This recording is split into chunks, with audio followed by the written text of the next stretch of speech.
अहो एका पोराने 150 पुरी बघितलं तरी लग्न फायनल करणं 150 बघून बी नावच ठेवायचं दुसऱ्याच्या लेकराला पसंत नाही म्हणायचं आणि ही बोंबलत फिरायचं.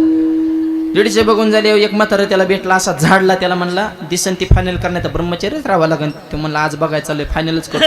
151 नंबरची पोरगी बघायला गेला आणि पोरगी बी बिचारी चांगली त्यांनी डायरेक्ट सासऱ्याचा पाय धरला. आमची 1 रुपया सुद्धा हुंडा नको मुलगी पसंत आहे लग्न बी आपल्याला स्वामींच्या दरबारात साधं करायचं किंवा सामुदायिक व्यवसायात करू तुम्हाला रुपये खर्च नाही मला खर्च नाही आपल्याला सगळं पसंत आहे. सगळं झाल्या पोरीच्या बापाचा आनंद गगनातच मावानं तो बायको पशी गेला म्हणला खरंच तुझी कुस पवित्र असा गणपतीसारखा गुटगुटीत जावाय मिळालाय म्हणला नावच काढू नको.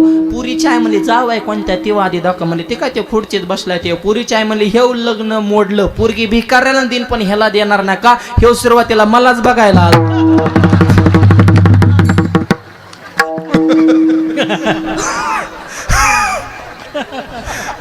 पण 150 काय 1-2 वर्षात होत असतात का त्याला 15-20 वर्ष जाणारच आहेत ना. अरे इतका मूर्खपणा नका रे करू पोरांनो.